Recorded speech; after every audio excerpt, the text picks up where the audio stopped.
בוקר טוב. יש לנו כמה וכמה נושאים היום, ואני אדון בכל אחד מהם בנפרד. קודם כל, בסוף השבוע חזרתי מהוועידה הכלכלית העולמית בדבוס. פגשתי שם תריסר מנהיגי מדינות, מאסיה ומאפריקה, ממזרח ומערב אירופה, מדרום וצפון אמריקה, בראשם כמובן ידידנו נשיא ארצות הברית דונלד טראמפ. אני הבאתי בפניו שוב את הערכתנו על ההחלטה ההיסטורית שקיבל להכיר בירושלים כבירת ישראל ולהעביר בהקדם את שגרירות ארצות הברית אליה. אנחנו שוחחנו על הצורך לבלום את התוקפנות של איראן באזור ולבלום גם את הניסיונות שלה להשיג נשק גרעיני באמצעות הסכם הגרעין הכושל שיש לתקנו או לעזבו. על נושאים אלה שוחחתי בהרחבה גם עם ידידנו נשיא צרפת עמנואל מקרון וקנצלרית גרמניה אנגלה מרקל. אני גם פגשתי שם שורה של ראשי תאגידים עסקיים טכנולוגיים מן הגדולים בעולם, ובראשם ידיד, יו"ר אלפאבית, אתם מכירים את זה כגוגל, אריק שמידט. הוא הביע בפניי את הערצתו, אני בוחר את מילותיי בקפידה, הוא הביע בפניי את הערצתו למדינת ישראל והערכתו העמוקה למדיניות הכלכלית והטכנולוגית שהממשלה שלנו מובילה. אני חייב להגיד שכך עשו גם ראשי התאגידים האחרים. במהלך הביקור פעלנו לקדם עסקאות ענק עם כמה מדינות, הן עדיין לא מובטחות, אבל הן קודמו, אני מקווה שיתקודמו למימוש. וכן עודדנו את הגדלת ההשקעות של החברות הבינלאומיות בישראל, אחת מהן עדיין לא נמצאת פה, אני מקווה שהיא תצטרף בהקדם. מנהיגי המדינות וראשי החברות אמרו לי שהפכנו את ישראל למעצמה טכנולוגית עולמית. אנחנו שומעים את זה בכל מקום, גם בהודו וגם בדבוס, בכל מקום. וזוהי אכן המדיניות שלנו. אנחנו הופכים את ישראל לכוח עולמי עולה, והדבר ניכר ברצון של רבים להיפגש עמנו, דבר שלצערי לא יתאפשר בגלל לוח זמנים צפוף שבעצם מוגבל ליומיים. לפני שבועיים עשיתי 4 ימים במחיצתו של ראש ממשלת הודו, נרנדרה מודי, בביקור ההיסטורי שם. ואחר כך אירחנו כאן את סגן נשיא ארצות הברית מייק פנס. ביום חמישי הייתה לי פגישה מצוינת עם נשיא ארצות הברית דונלד טראמפ. מחר אצא למוסקבה להיפגש עם נשיא רוסיה ולדימיר פוטין. אני אדון עמו על התפתחויות שונות באזור, על הידוק התיאום הביטחוני בין צה"ל לכוחות צבא רוסיה שנמצאים בסוריה, וכן על שורה של נושאים חשובים, אפילו הייתי אומר חשובים ביותר, לביטחון ישראל. כן אשתתף בפתיחתה של תערוכה על המרד במחנה סוביבור לפני 75 שנה. היא תתקיים במוזיאון היהדות והסובלנות במוסקבה. כאן המקום לציין שאין לנו שום סובלנות לסילוף האמת, לשכתוב ההיסטוריה או להכחשת השואה. אמש הבאתי את ההתנגדות התקיפה שלי, שאני בטוח שותפים לה כל שרי הממשלה, לחוק שהעביר הפרלמנט הפולני ביום שישי ביחס לשואה שפקדה את עמנו על אדמת פולין. החוק צפוי לעבור עוד 2 שלבים עד אימוצו הסופי, והבאתי בצורה ברורה את עמדתנו שחייבים לשנות אותו. לא נקבל בשום פנים ואופן כל ניסיון לשכתב את ההיסטוריה, לא נקבל שום הגבלה על חקר האמת ההיסטורית. השגרירה שלנו בוורשה שוחחה בהנחייתי עם ראש ממשלת פולין במהלך הטקס להנצחת השואה באושוויץ אמש, והדגישה בפניו את עמדותינו אלה. במהלך השבוע תקיים השגרירה וצוותה מגעים בנושא זה עם כל הנהגת פולין, לרבות ראש הממשלה, נשיא פולין והסנאט הפולני. שגריר פולין זומן הבוקר למשרד החוץ, והוא שומע אותם דברים בדיוק. בכל יום, בייחוד ביום השואה הבינלאומי שהתקיים אתמול, אנו זוכרים 3 דברים. 1, את 6 המיליונים, אחינו ואחיותינו שהוכחדו בתופת הנאצית. 2, את המחיר ששילמה האנושות על שלא התייצבה בזמן ובעוצמה הראויה אל מול אידיאולוגיה רצחנית. 3, את הצורך המתמיד להמשיך ולטפח את עוצמתה של מדינת ישראל מול משטרי הקנאות בני זמננו. בניגוד לעבר, יש לנו היום מדינה משלנו, מדינה חזקה, עם היכולת להגן על עצמנו, בכוחות עצמנו. זהו בעיניי הלקח החשוב ביותר של השואה.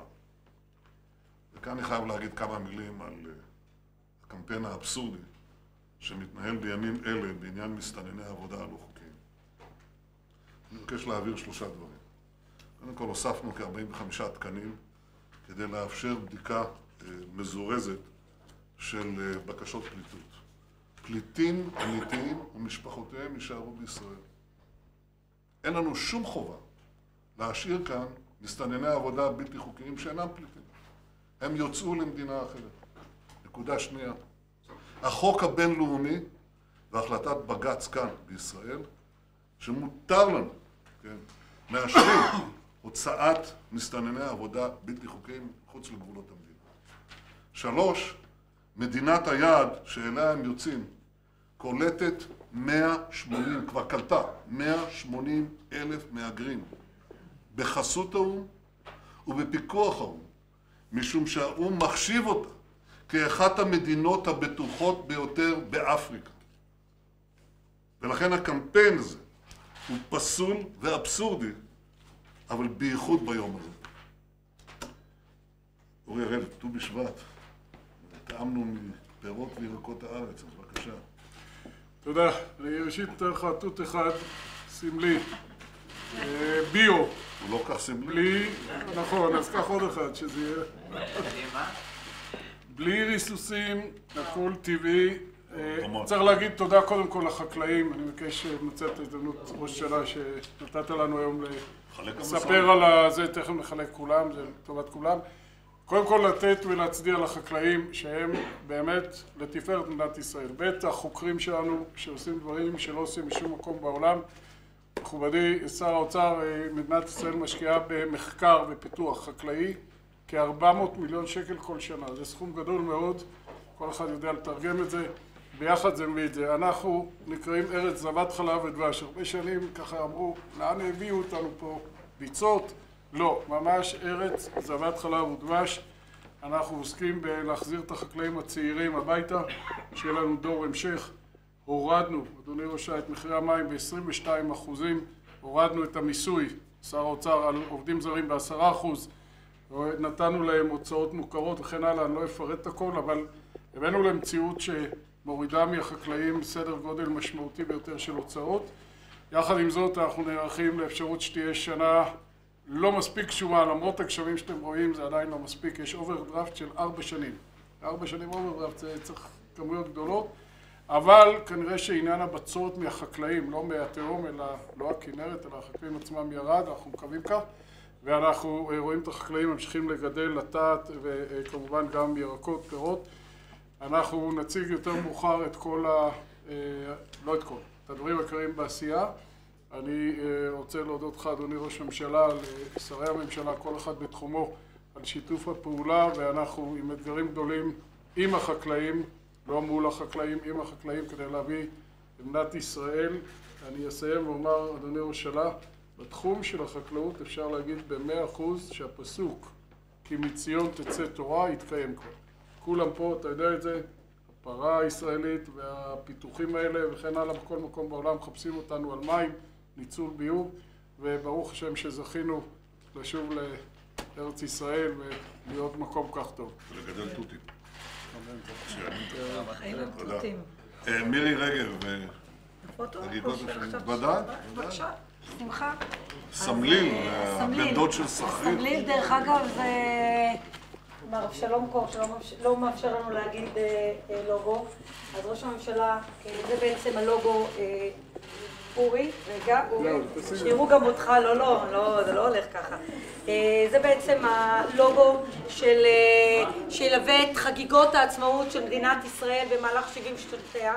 הקונספט הוא מאוד ברור, אנחנו הלכנו על קונספט שאושר בוועדת שרים, מורשת של חדשנות. מדינת ישראל היא נס אמיתי, חוגגת 70 שנה, מצד אחד אנחנו זוכרים את הקשר שלנו לארץ הזאת, את התורה, את התנ"ך, ומצד שני את החדשנות. אנחנו רואים כאן את הצבעים המאוד ברורים, מגן דוד בכחול לבן, עוד מימי המלוכה כמובן של דוד המלך, 70, המספר 70 עם אין סוף, אין בעצם גבול. אנחנו מדינה וחברה יצירתית שחוצה גבולות, שאין לה שום סוף, ואנחנו זוכרים תמיד שהקשר שלנו לישראל הוא באותיות מהתנ"ך, האותיות שלנו שמחברות אותנו לשורשים שלנו, לעם היהודי ולתנ"ך. בעצם מורשת של חדשנות זה הלוגו הרשמי שילווה את חגיגות ה-70 של מדינת ישראל, יחויב על ידי בעצם בהחלטת ממשלה לכל משרדי הממשלה להשתמש בלוגו הזה. יהיו הרבה מאוד אירועים השנה. כפי שאתם יודעים, בפעם הראשונה ראש הממשלה קיבלנו החלטה שבעשור ה-70, שלא כמו בעשור ה-50 וה-60, לא יהיו שני אירועים גדולים בירושלים. גם בגלל בעיות תקציביות, אבל גם בגלל שבסופו של דבר הכסף צריך לחזור לאזרחים, והאזרחים כולם צריכים ליהנות מ-70 שעות של חגיגה ישראלית אמיתית, חגיגה של עצמאות של מדינת ישראל, באירועים שהביאו לידי ביטוי גם את המורשת, גם את החדשנות, שכל אחד במדינת ישראל יוכל להתחבר אליהם, מהמזרח וממערב, מפריפריה ומרכז, יהודים וערבים, חרדים וחילוניים. זה המוטו בעצם של כל האירועים שיהיו במהלך ה-70. האירועים כמובן יפורסמו בצורה מסודרת, נשלח את זה לכל השרים כדי שגם תוכלו לקחת בהם חלק וגם תוכלו בוודאי להשתתף בהם. אני רוצה להודות לשר האוצר שאחרי הרבה מאוד קשיים הצלחנו לאשר תקציב של 100 מיליון שקלים, שהוא הוא פחות מהתקציב שהיה ב-60 וב-70, אבל אני מבטיחה שה100 מיליון שקלים יחזור לכל אזרח ויביא כבוד וגאווה לאזרחי המדינה שחוגגים 70 שנה של נס אמיתי במזרח התיכון. אני רוצה להודות לך ראש הממשלה על הליווי, על התמיכה ועל הרצון להפוך את שנת ה-70 לשנה מיוחדת עם סוגיות ונושאים שבאמת מייחדים את החברה הישראלית במדינת ישראל, לחיי עם ישראל, לחיי החברה הישראלית. שיהיה לנו במזל טוב ובהצלחה. תודה מירי, תודה רבה. תודה. אז כדאי אולי בלי התות כאן? זה ראש הממשלה, אולי כדאי שתחזיק, לא נעים שהתות תהיה לפני הזה. 70 שנה לתות הישראלית. התות הזה עומד להם בכל מקרה. 70 שנה גם לתות הישראלית. כן.